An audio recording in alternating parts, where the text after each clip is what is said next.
TVC, a TV do Correio da Manhã.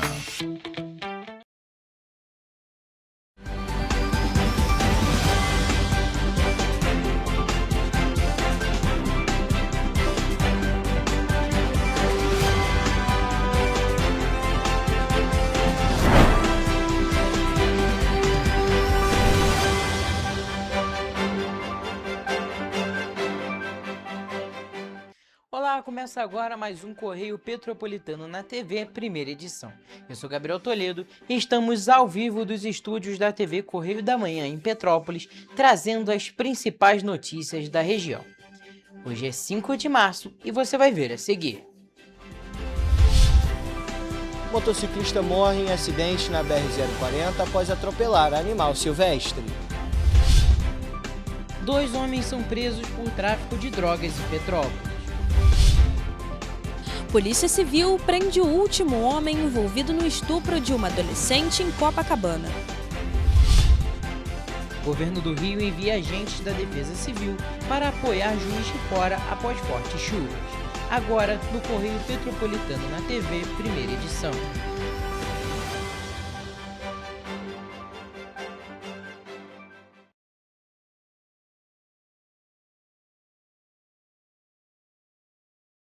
Da cidade de Petrópolis na manhã desta quinta-feira. Segundo testemunhas, o condutor teria atropelado um animal silvestre. Quem conta mais é Jonathan Joras.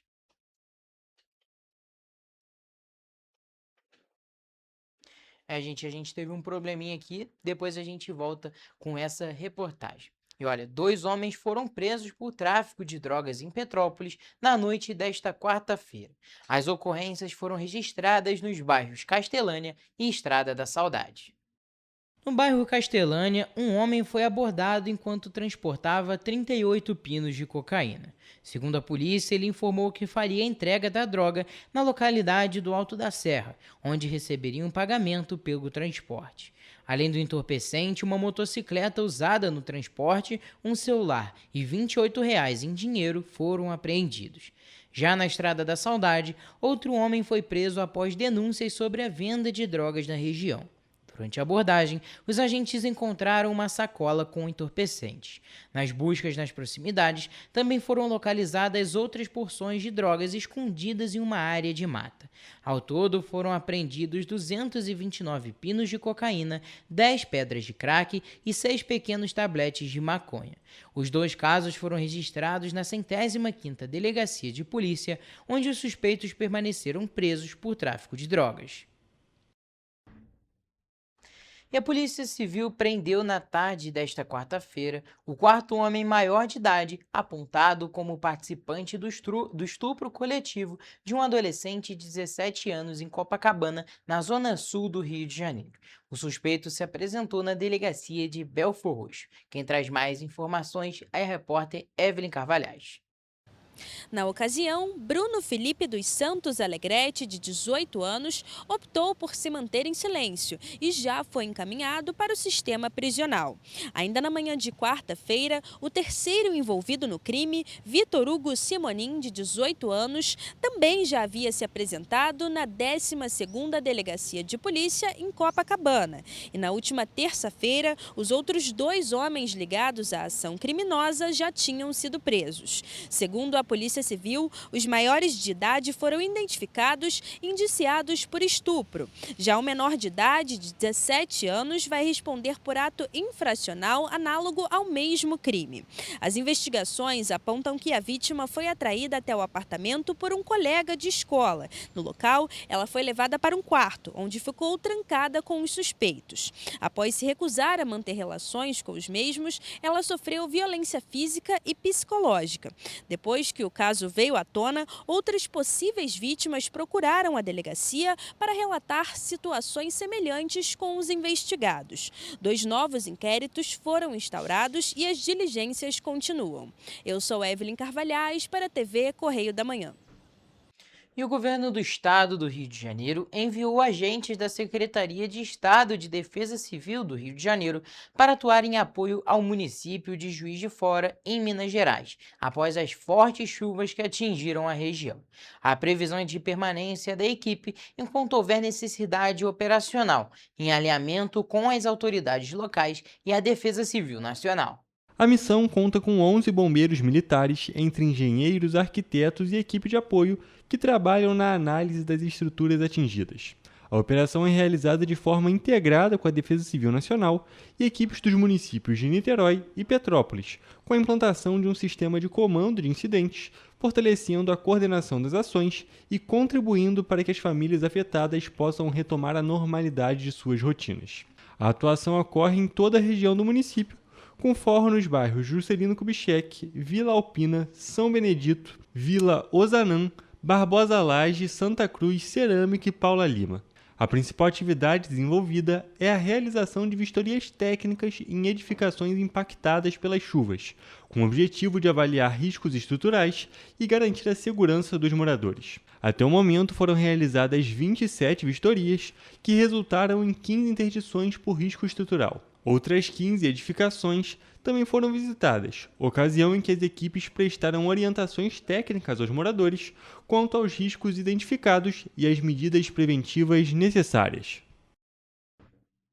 A Secretaria de Educação apresentou no dia 26 de fevereiro na Câmara Municipal de Petrópolis os dados do terceiro quadrimestre de 2025. O principal destaque foi a redução da fila de espera por vagas na educação infantil e o planejamento para extinguir os contratos por recibo de pagamento automático, RPA, ainda neste ano.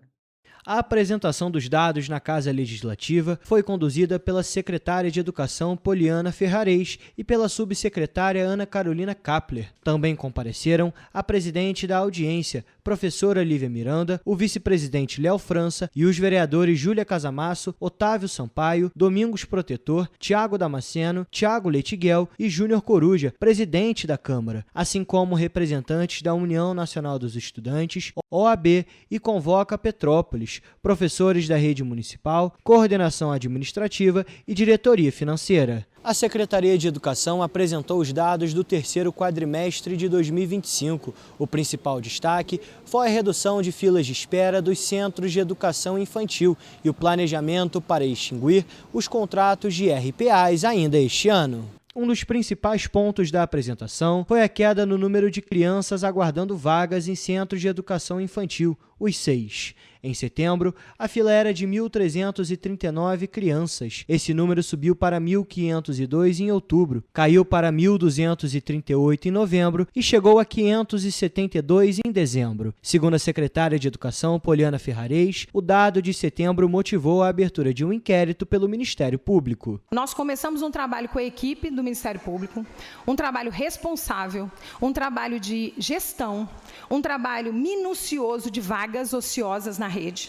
De acordo com dados divulgados pela pasta, em fevereiro de 2026, 371 crianças ainda aguardavam por uma vaga em 6 da cidade. Apesar disso, no início de 2025, a fila ultrapassava 1.500 alunos. Sem abrir nenhuma escola.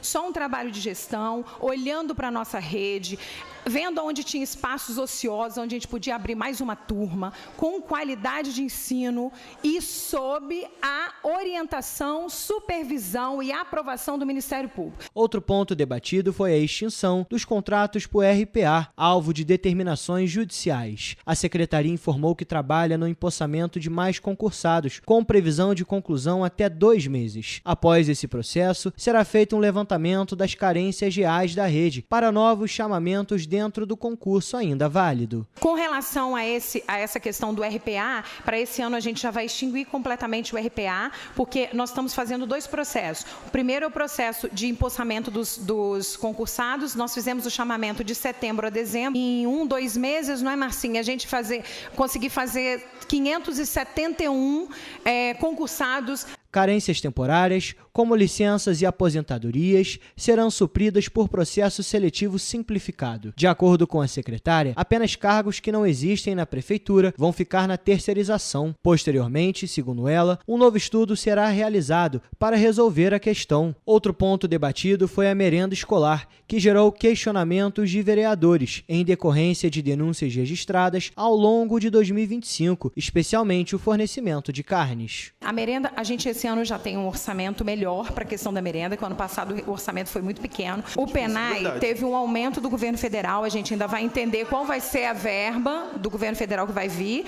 mas a gente sim já está regulamentando, a merenda já está nas unidades escolares, a gente está fazendo tudo o que tem que fazer. É importante lembrar que há uma ação civil pública ajuizada pelo Ministério Público do Estado do Rio de Janeiro, o MPRJ, com decisão favorável que solicita que o município providencie a compra de material escolar para alunos da rede pública. Além do material escolar, a Justiça também determinou em outra ação movida pelo MPRJ que o município faça a distribuição do uniforme escolar para os alunos da rede pública. O material a gente já resolveu, inclusive a gente já conversou até com o Dr. Spilman, que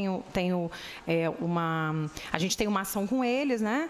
E a gente já está tomando todas as decisões dentro do orçamento com responsabilidade para a gente conseguir aí, ainda esse ano cumprir essas decisões, mas com responsabilidade sempre, tá? Agora a gente volta a falar sobre aquele acidente em que o motociclista morreu na BR-040 na altura da cidade de Petrópolis na manhã desta quinta-feira. Segundo as testemunhas, o condutor teria atropelado um animal silvestre. Quem conta mais pra gente é o repórter Jonathan Joras. De acordo com o Corpo de Bombeiros, as equipes foram acionadas por volta das 9 horas da manhã desta terça-feira. Segundo testemunhas, o motociclista atropelou um animal silvestre, uma capivara, que atravessava a BR-040 na altura do quilômetro 58, no distrito de Itaipava, em Petrópolis. Segundo os bombeiros, a vítima, um homem de 25 anos, sofreu uma queda do veículo após atropelar o animal. Ambos não resistiram aos ferimentos e morreram no local. O acidente causou retenção no trecho e o trânsito ficou em meia pista no sentido Rio de Janeiro. Eu sou Jonathan Joras para a TV Correio da Manhã. E você vai ver no próximo bloco. Prefeitura de Petrópolis e o Hospital Santa Teresa formalizam um acordo para quitar dívida milionária. Atraso em repasses da Prefeitura ameaça atendimentos do grupo Amigos dos Autistas de Petrópolis. Postos de combustíveis são interditados após vazamento de gás. O governo do estado amplia segurança presente na zona sudoeste do Rio de Janeiro. O Correio Petropolitano na TV, primeira edição, volta já.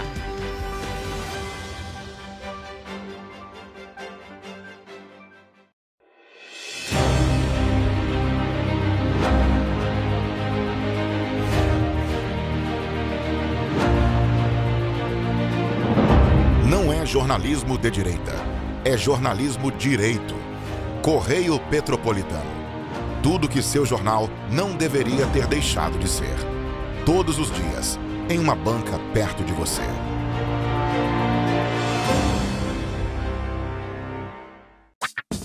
Enquanto você pensa que poderia ganhar igual aos homens, a Alerj faz.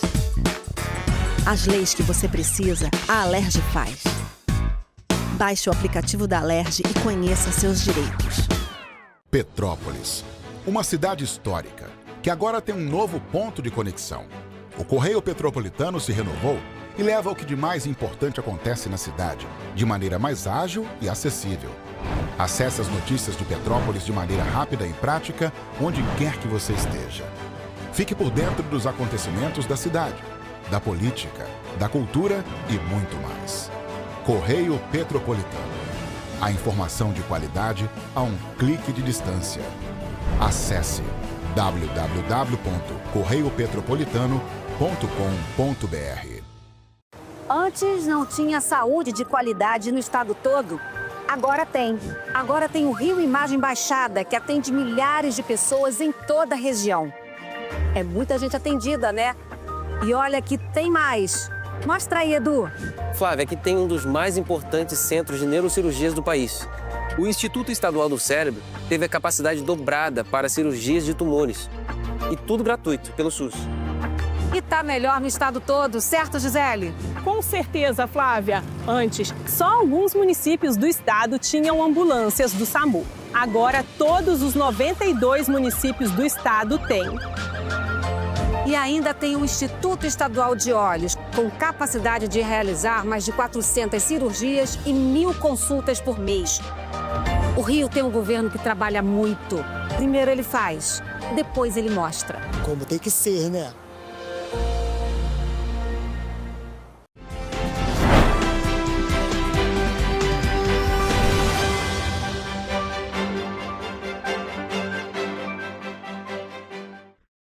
Estamos de volta. O Hospital Santa Teresa e a Prefeitura de Petrópolis protocolaram na 4ª Vara Civil um pedido conjunto de acordo para o pagamento de uma dívida de R$ 27.200.000 referentes aos serviços prestados ao SUS. O valor foi reconhecido oficialmente pelo município, mas o acordo ainda precisa passar pelo Ministério Público e ser homologado pela Justiça.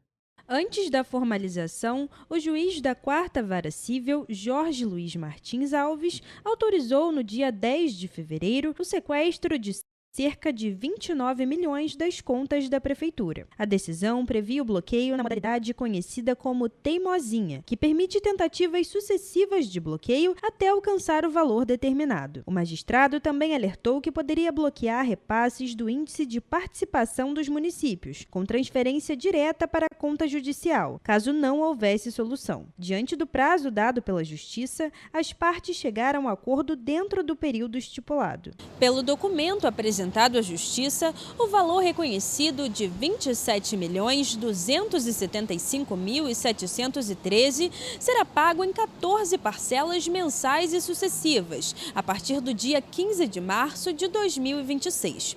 Está previsto ainda que o valor das primeiras parcelas será de cerca de 1,9 milhão, enquanto a 11ª e a 12ª parcela terão um valor dobrado, chegando a quase 3,9 milhões. Já as duas últimas voltam ao valor inicial, com correção pelo IPCA, que é o Índice Nacional de Preços ao Consumidor Amplo. E o acordo prevê ainda regras rígidas em caso de atraso. Se duas parcelas não forem pagas, mesmo que alternadas, toda a dívida vence antecipadamente, com multa de 10%, juros de 1% ao mês e possibilidade de novo sequestro judicial. O hospital também informou que o acordo não inclui 1,2 milhão referentes a serviços de UTI e hemodiálise, ligados ao cofinanciamento estadual, valores que seguem sendo discutidos em outras ações. Agora, o documento aguarda a manifestação do Ministério Público e decisão judicial, e só depois da homologação, o acordo passa a ter validade jurídica definitiva. O grupo Amigos dos Autistas de Petrópolis, o GAAP, que presta apoio a centenas de famílias, denuncia atrasos nos repasses da Prefeitura e alerta para riscos no atendimento. Por outro lado, a gestão municipal diz que os pagamentos estão regulares e aponta inconsistências na documentação como motivo para os atrasos. A denúncia foi feita pela coordenadora técnica Márcia da Silva Loureiro, que informou que os profissionais da área da saúde não vêm recebendo os pagamentos em dia há cerca de 3 meses. A Secretaria de Saúde efetuou o repasse referente ao mês de novembro, que é correspondente a dezembro, no dia 27 de fevereiro. Ainda segundo ela, é necessário pedir todo mês os valores que deveriam ser repassados automaticamente, e a falta de comunicação da Prefeitura dificulta ainda mais a situação. Além da saúde, a instituição tem outros convênios com a Prefeitura, que também vem apresentando instabilidades. Também são as questões das emendas parlamentares, a questão de prazos, de termos de fomento que a gestão não está dando conta e outras coisas mais que a gente vai levar um documento e protocolar esse documento da Prefeitura. O grupo Amigo dos Autistas de Petrópolis trabalha em conjunto com a Prefeitura e, nesse caso, a situação impacta diretamente os assistidos, que recebem apoio jurídico, clínico e social dentro do grupo. E vale ressaltar ainda que, atualmente, a instituição envolve 500 famílias e 65 profissionais, que, apesar da situação, continuam trabalhando diariamente para garantir atendimento aos pacientes. Então, nós não estamos brincando, Nós somos sérios, a gente precisa dar continuidade dos atendimentos aos autistas em Petrópolis e isso faz com que melhore cada vez mais a nossa condição de trabalho, porque precisamos manter nossos profissionais. Por esse motivo, a associação promoveu um ato nesta segunda-feira, em frente à sede da Prefeitura, para reivindicar os atrasos. Além do GAAP, vereadores demonstram apoio à causa e questionaram a falta de pagamentos, como, por exemplo, a parlamentar Gilda Beatriz, que informou que existe 1,5 milhão de reais de emenda federal, destinada pelo deputado federal Hugo Leal para 13 instituições do município de Petrópolis e que o valor já está na conta da Prefeitura desde outubro, aguardando, segundo ela, apenas análise e liberação da Secretaria de Assistência Social. E a Prefeitura vai encaminhar para análise e votação da Câmara Municipal o projeto de lei que formaliza os bairros de Petrópolis. O secretário de Planejamento e Orçamento e presidente do Conselho Revisor do Plano Diretor, Fred Procópio, com diversas instituições para finalizar os últimos detalhes do texto. Quem conta mais sobre esse assunto para a gente é a repórter Evelyn Carvalhais, ao vivo. Boa tarde, Evelyn. Conta mais para a gente sobre o assunto. Boa tarde, Gabriel. Boa tarde a todos que estão nos acompanhando. A reunião foi realizada com o Instituto Histórico de Petrópolis, o Clube 29 de Junho e guias de turismo que atuam na cidade para chegar nessa conclusão final. No ano passado, a elaboração de um estudo técnico avançado e uma proposta inicial de criação de bairros em 44 localidades foi apresentada e aprovada pelo CRPD. A proposta levou em consideração informações usadas para o censo de 2022, além de informações de prestadores de serviço como concessionárias de energia e água. Depois da aprovação da proposta pelo CRPD, foi aberta uma consulta pública pelo site da Prefeitura, que permitiu consulta dos mapas e apresentação de sugestões. Ainda dentro da consulta, foram realizadas 5 audiências públicas para debater a delimitação de bairros de cada um dos 5 distritos da cidade: Posse, Pedro do Rio, Itaipava, Cascatinha e Petrópolis. Um ponto importante do projeto de lei é o artigo que estabelece que a definição dos limites e das denominações formais dos bairros prevista nesta lei não prejudica, não contraria e não substitui as delimitações constantes das plantas históricas de quarteirões de Júlio Frederico Queller e Otto Reimários. Essa foi uma reivindicação apresentada pela sociedade civil durante as discussões. Na prática, a nova lei vai contribuir também para outros serviços que atendam de forma mais eficiente a população, como prestado pelos Correios, IBGE, Google e aplicativos de GPS. Bom, por enquanto, essas são as atualizações. Gabriel, volto com você. Evelyn, muito obrigado pelas suas informações e, com certeza, um projeto de lei que vai auxiliar muito, principalmente no dia a dia do petropolitano. Evelyn, novamente, muito obrigado pelas suas informações. E uma operação conjunta da Secretaria de Estado de Defesa do Consumidor e do Procon-RJ resultou na interdição de 2 postos de combustíveis localizados em Campo Grande, na zona oeste do Rio, e em Duque de Caxias, na Baixada Fluminense. Confira. Em Campo Grande, 3 bombas de GNV foram interditadas após os agentes identificarem um forte vazamento de gás próximo à área de abastecimento. A irregularidade representava risco iminente à saúde e à segurança dos consumidores, motivo pela qual foi determinada de forma cautelar a interdição das atividades do posto. Durante a fiscalização, também foi constatado que o estabelecimento estava com a autorização de funcionamento revogada, o que configura falha grave na prestação do serviço e torna a atividade imprópria para o consumo. No local, a Naturgy realizou a retirada de todos os medidores que foram acautelados, além do sistema de telemetria. A estação de medição teve o carretel do medidor flangeado e lacrado, impedindo o funcionamento do sistema, e as válvulas de entrada e saída também foram lacradas. Todo o procedimento foi acompanhado pelo gerente do posto. Já em Duque de Caxias, outro posto foi interditado após os agentes verificarem afirmarem que a identidade visual do estabelecimento remetia à marca Ipiranga, embora o local não possua bandeira da empresa. A prática caracteriza potencial indução do consumidor a erro, já que a apresentação visual pode levar o público a acreditar que se trata de um posto autorizado pela rede. Além disso, foi constatado que o estabelecimento não possui autorização da ANP para funcionamento, o que também configura falha na prestação do serviço. Como agravante, a Secretaria de Estado de Fazenda autuou o posto por operar com a inscrição estadual suspensa desde 2025, que evidencia irregularidades fiscais. E nesta semana, o governo do estado ampliou o programa do Segurança Presente com 2 novas bases na zona sudoeste do Rio de Janeiro, uma na Barra Olímpica e outra na Freguesia, em Jacarepaguá. Com a ampliação, o projeto passa a contar com 61 bases em funcionamento, espalhadas pelo estado do Rio.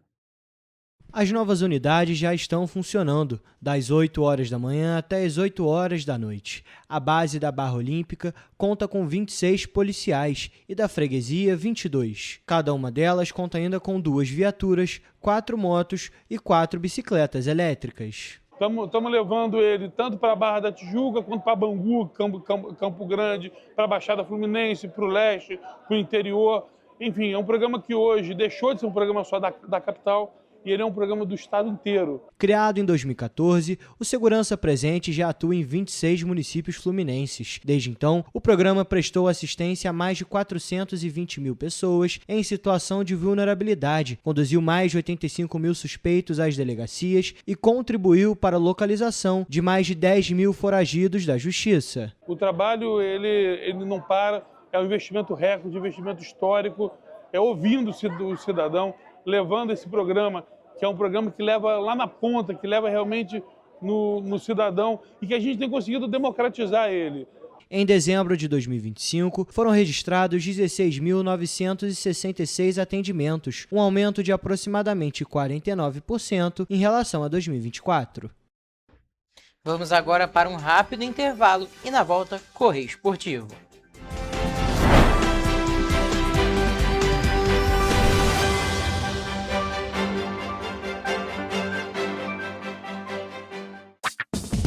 Enquanto você acha que alguma coisa deveria ser feita contra o racismo, a Alerj faz.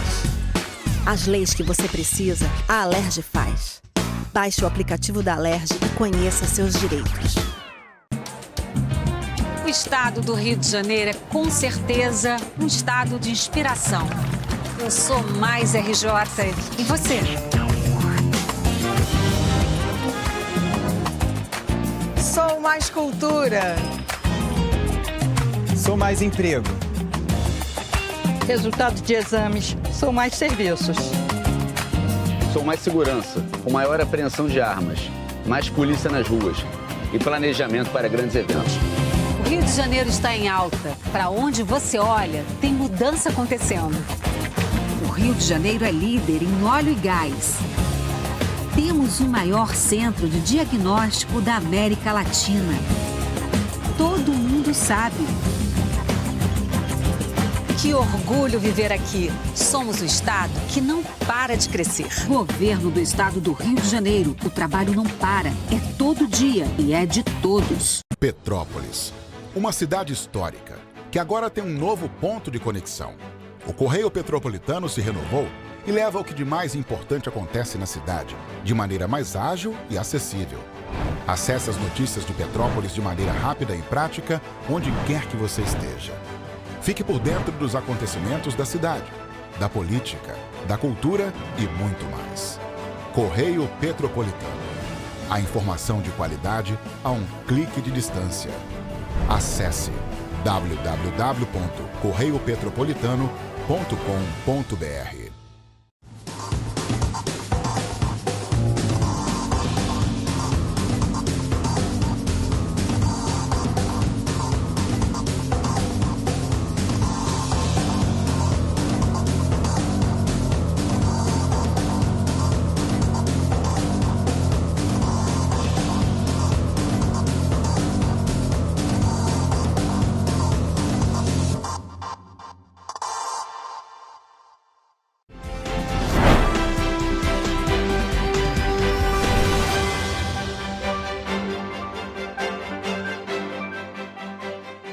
Estamos de volta e vamos acompanhar agora as principais notícias do mundo dos esportes com os repórteres Hugo Petersen e Jonathan Joras.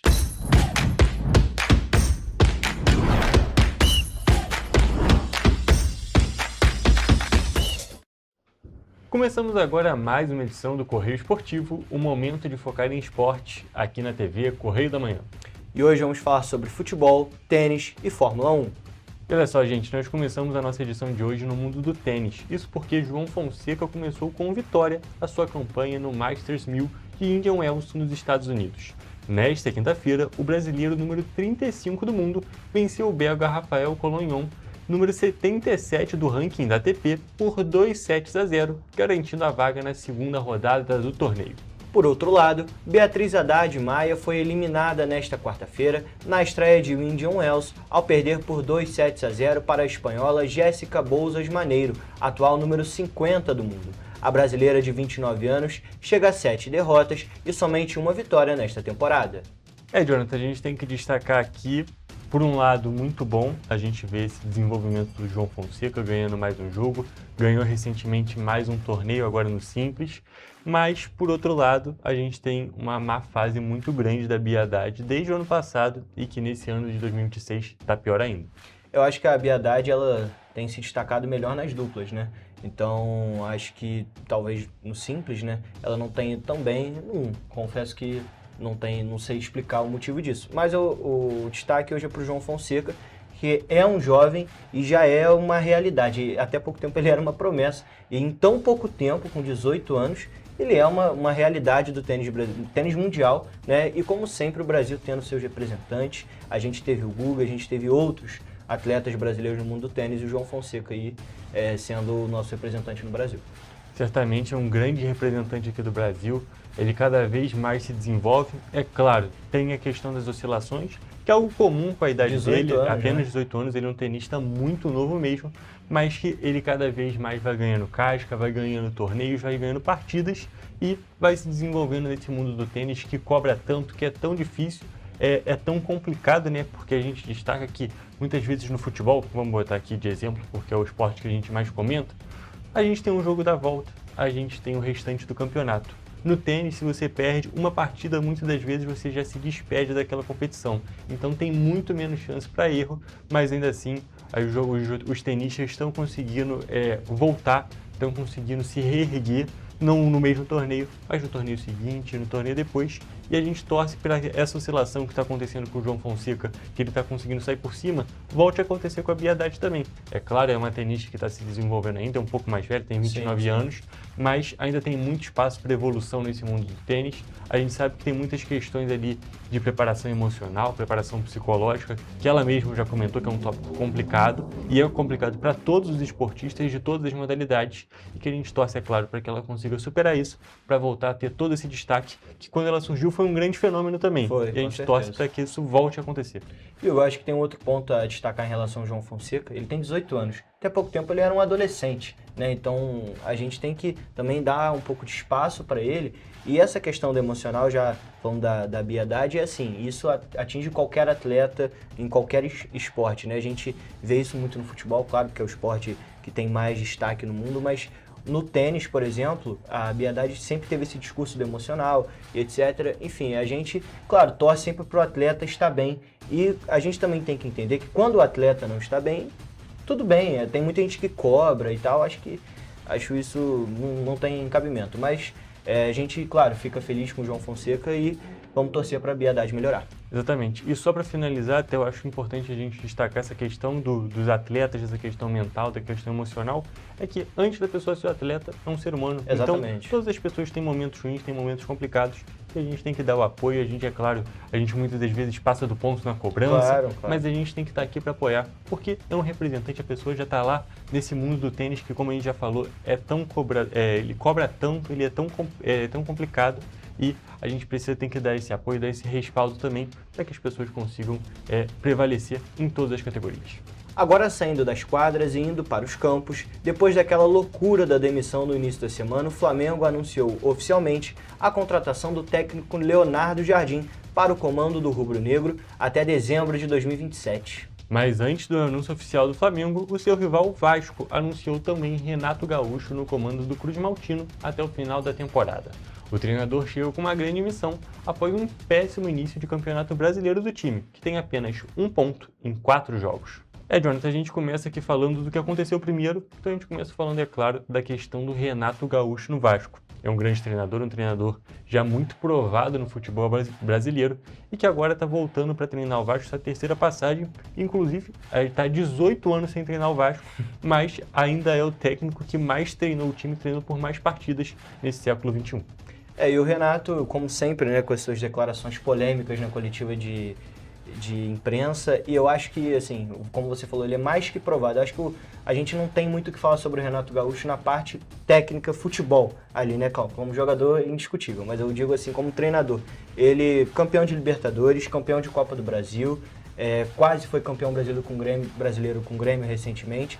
Eu acho que o problema do Renato Gaúcho, eu acho que o Vasco acertou muito na contratação do Renato, até porque ia trazer o Arthur Jorge e não o Renato Gaúcho, mas eu acho que o Renato Gaúcho, pro momento do Vasco, é um treinador que consegue arrumar o time rapidamente, tem aquela conversa de boleiro com os jogadores. E eu acho assim que o problema do Renato foi o que aconteceu com o Fluminense. Ele fica muito pressionado com coisas da internet, que para mim é inexplicável no caso dele, que é um ex-jogador provado e um técnico muito provado. Exatamente, realmente é muito complicado. Ele mesmo já falou nessa questão da coletiva, nessa primeira coletiva dele como treinador do Vasco. Ele tocou nesse assunto, fez algumas críticas, inclusive a alguns jornalistas, não citando ninguém, mas fez algumas críticas pelo tratamento da imprensa, da maneira que muitas vezes a imprensa está querendo mais causar uma polêmica do que realmente fazer o trabalho ali. Então são alguns pontos mas ele acaba causando a polêmica, exatamente. Né? São alguns pontos que são trazidos por ele e que muitas das vezes contradizem com as próprias atitudes do treinador. Mas realmente, como técnico ali montando o time, ele é incontestável. A gente, é claro, destaca que ele não é um técnico que tem grandes ideias, no sentido de não tenta reinventar a roda, mas que ele executa as coisas muito bem. E eu diria também que ele é muito mais o técnico do grupo. Ele não é tanto técnico de formar aquele elenco.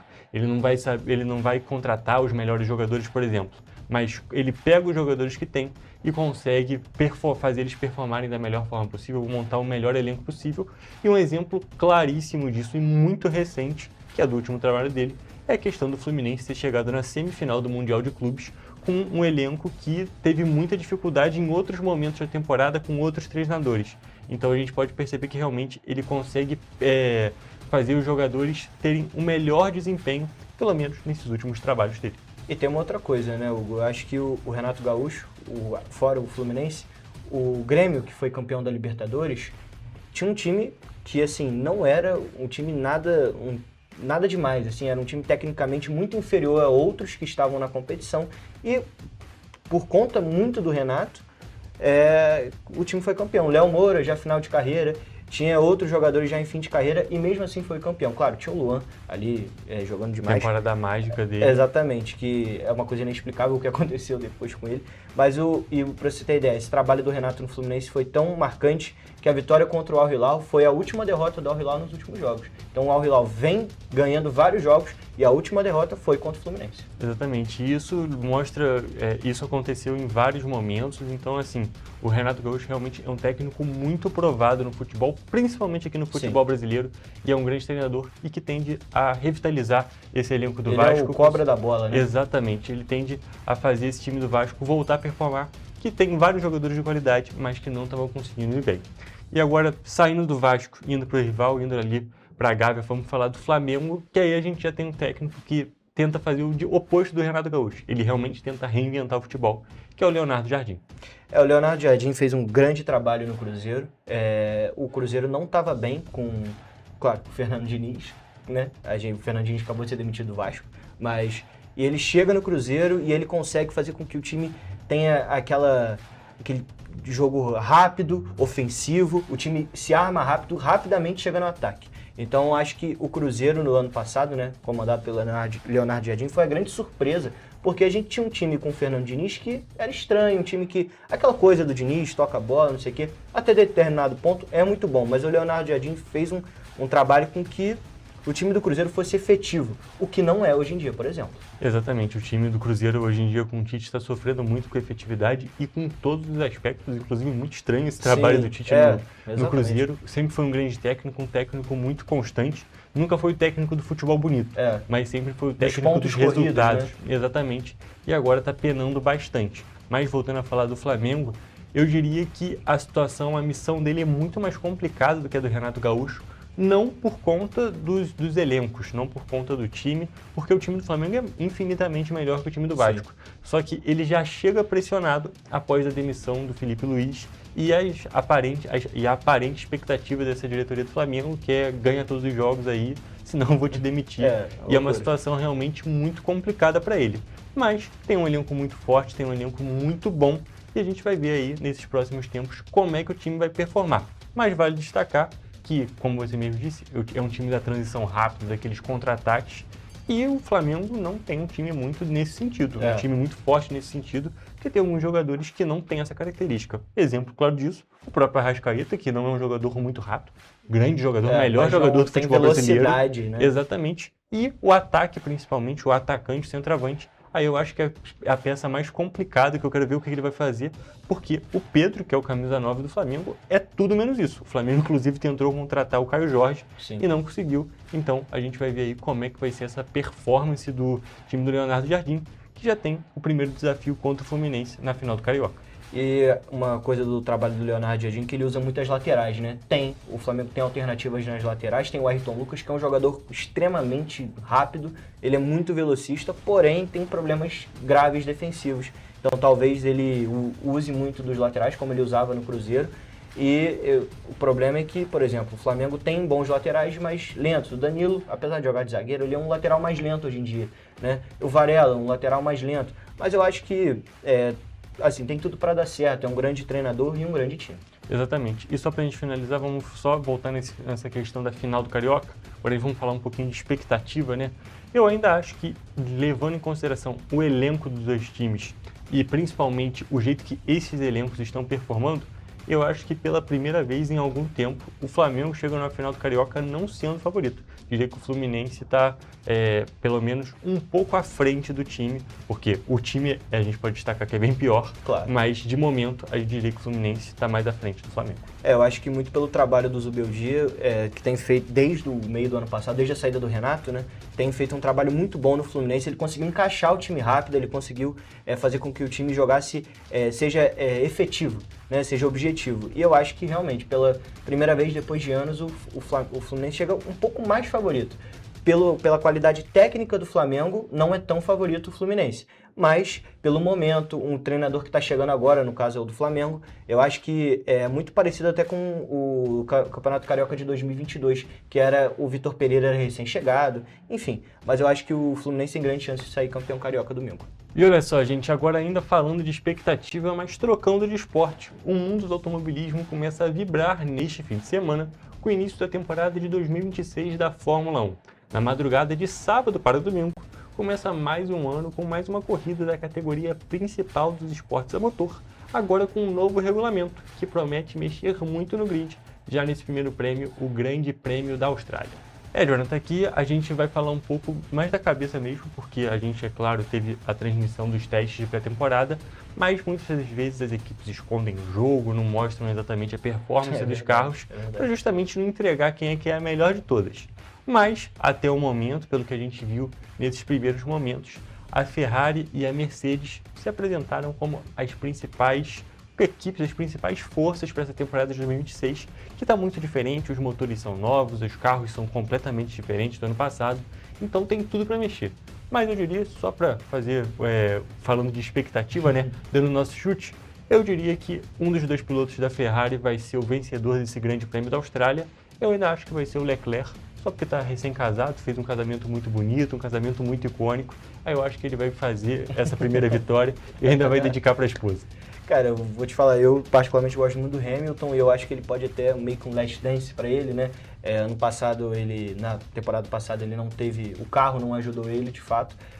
Mas a Ferrari sempre chegou como favorita, cara. A Ferrari sempre foi Ferrari.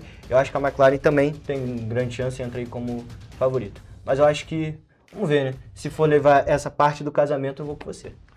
E só para destacar, claro, a gente não pode esquecer da Mercedes, que É sempre verdade. que a gente está falando de verdade. motor, os caras são sinistros, então a gente, é claro, vai acompanhar como é que vai ser essa corrida, para depois trazer aqui para vocês na semana que vem com mais uma edição do Correio Esportivo. Mas, gente, agora nós encerramos a edição de hoje. Até a próxima. Até.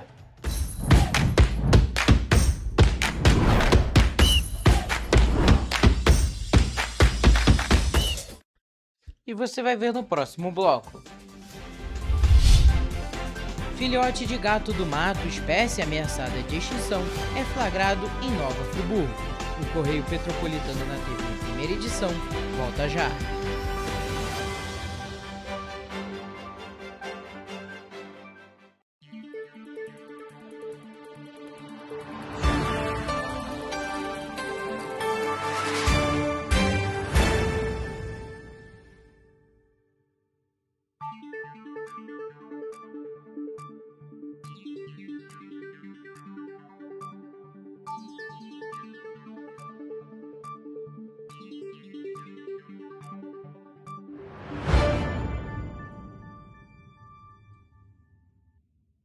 Antes a gente não tinha tantas obras por todo o estado. Agora tem. Na região de Campos dos Goitacazes, o governo entregou a Ponte da Integração. Quanto tempo o senhor esperou por essa obra? Mais de 40 anos. É que antes os investimentos eram só para a capital. Mas agora essa obra histórica é um marco para o desenvolvimento. São bilhões investidos e tem muita coisa boa acontecendo. Vai daí, Edu. Flávia, antes aqui em Petrópolis, chovia, alagava. Agora o novo túnel extravasor já está ajudando a evitar enchentes. E tem muito mais. Gisele, é com você. Dona Maria, e o teleférico? Ah, minha filha, parou no tempo. Ah, mas isso foi antes. Agora falta pouco para voltar. E vão ser mais de 100 mil passageiros todos os dias. Tá pronta para ir? Eu quero ser a primeira. O Rio tem um governo que trabalha muito. Primeiro ele faz, depois ele mostra. Como tem que ser, né? Enquanto você imagina que poderia rolar desconto na conta de luz, a Alerj faz. As leis que você precisa, a Alerj faz. Baixe o aplicativo da Alerj e conheça seus direitos. Para ter mais qualidade de vida, conte com a maior rede de academias de Petrópolis. Aqui na Corper, com uma mensalidade, você utiliza todas as unidades: Centro, Bingen, Itamaraty e Itaipava. Com planos a partir de R$ 98,00, a academia oferece ambientes modernos para você cuidar da sua saúde com segurança. Os espaços contam com dezenas de aparelhos de musculação, diversos equipamentos para aeróbico e funcional, além, é claro, de profissionais qualificados e uma extensa grade de aulas coletivas, que inclui dança, bike, jump, wolf fit, step fit, entre outras. Nossas estruturas são equipadas com salas de musculação e aulas coletivas, salas de avaliação física e nutricional, vestiários e estacionamentos amplos. Venha nos fazer uma visita e surpreenda-se! Correio da Manhã, o grupo de comunicação que mais cresce no Brasil. 5 gráficas, 5 jornais diários.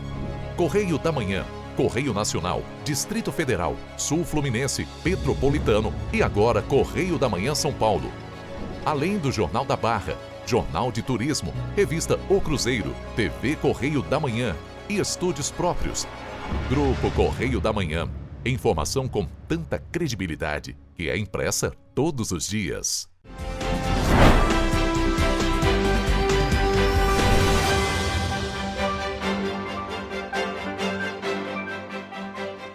Estamos de volta.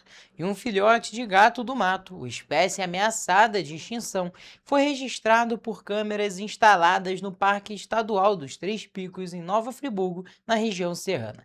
As imagens foram feitas por equipamentos do projeto Aventura Animal, em parceria com o Instituto Estadual do Ambiente. Vamos dar uma olhada. De acordo com o Instituto Estadual do Ambiente, o INEA, o gato do mato integra a lista de espécies ameaçadas e possui presença significativa no parque. Atualmente, entre 8 e 9 indivíduos machos e fêmeas são monitorados na unidade. Os registros são fundamentais para a conservação das espécies e evidenciam a importância da preservação da Mata Atlântica. Nas imagens divulgadas pelo INEA, é possível ver um animal que ainda é filhote andando pelo parque. Em determinado momento, ele inclusive se aproxima de uma das câmeras e demonstra interesse e curiosidade no equipamento.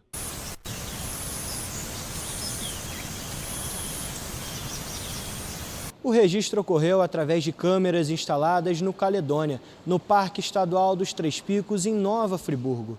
As imagens foram captadas por equipamentos do projeto Aventura Animal.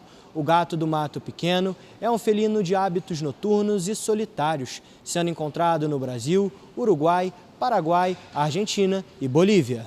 As câmeras são instaladas em pontos estratégicos e permanecem estáticas por longos períodos, ampliando as chances de registro da fauna local. A recorrente presença do felino na área é vista como um indicativo positivo de que o parque oferece condições adequadas e seguras para a manutenção da espécie. A espécie se destaca pela cauda longa em relação aos membros posteriores e pela grande habilidade para saltar e caçar tanto no solo quanto em árvores. Essa capacidade adaptativa o torna um predador eficiente em diferentes ambientes florestais. E a nossa fauna cada vez mais é destaque nas armadilhas fotográficas. E isso vai de encontro não só às políticas ambientais, mas com a importância do conhecimento e da valorização. São espécies de animais ameaçados de extinção ou antes pouco vistos, que agora nos deparamos. Com cerca de 65 mil hectares, o Parque Estadual dos Três Picos é a maior unidade de conservação do estado do Rio de Janeiro. O território abrange áreas dos municípios de Teresópolis, Guapimirim, Nova Friburgo, Cachoeiras de Macacu e Silva Jardim, todos na região serrana. Vamos agora para a previsão do tempo nas cidades da nossa região de cobertura.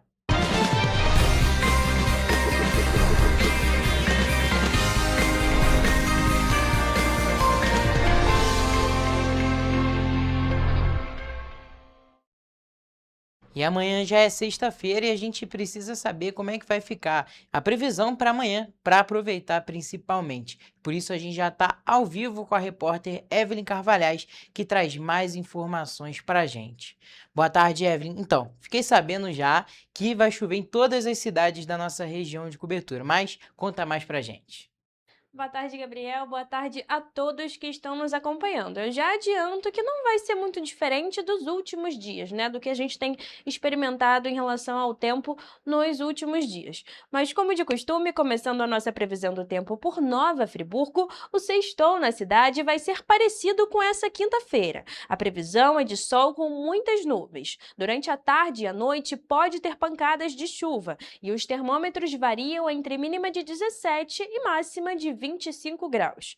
Em Teresópolis, a previsão é parecida, sem expectativa de chuva pela manhã. Porém, assim como em Nova Friburgo, chove à tarde e à noite, e as temperaturas variam entre mínima de 18 e máxima de 25 graus. Aqui em Petrópolis, para finalizar a nossa parte da região serrana, tem uma previsão igual da cidade da Imperatriz, sem chuva pela manhã e chances de chuva durante a tarde, que seguem até o período da noite. E nesse caso, os termômetros também variam entre mínima de 18 e máxima de 25 graus. E agora, partindo para a região centro-sul do estado, em Paraíba do Sul, as temperaturas variam entre mínima de 20 e máxima de 29 graus. Como de costume, sempre mais quente do que as outras cidades da nossa região de cobertura.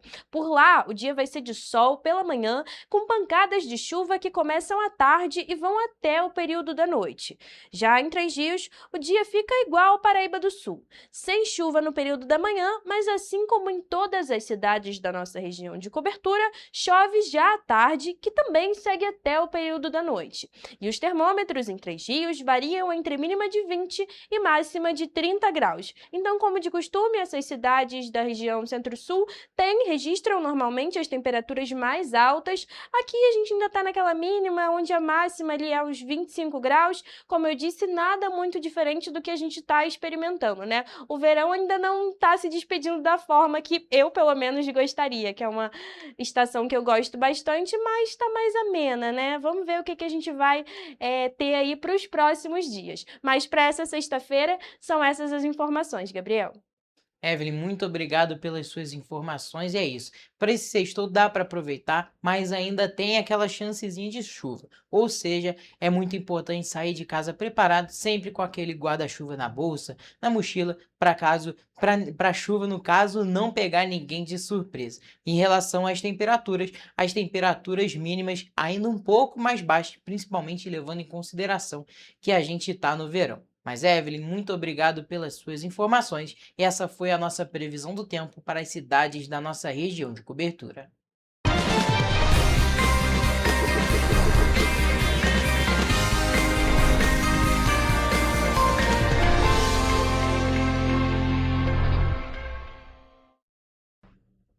Pessoal, a gente fica por aqui, mas mais notícias e informações você encontra nos nossos telejornais, além do nosso site em correiopetropolitano.com.br e as nossas redes sociais, o Facebook, TV Correio da Manhã, e os nossos Instagrams, @Correio Petropolitano e @TV Correio da Manhã. Siga a gente para se manter sempre informado. E a participação de vocês através do envio de denúncias é muito importante.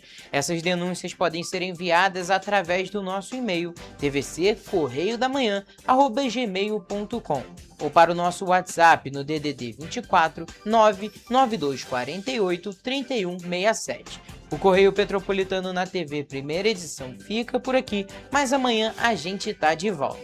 Eu espero por vocês a partir de 1h da tarde. Temos um encontro marcado. Até lá!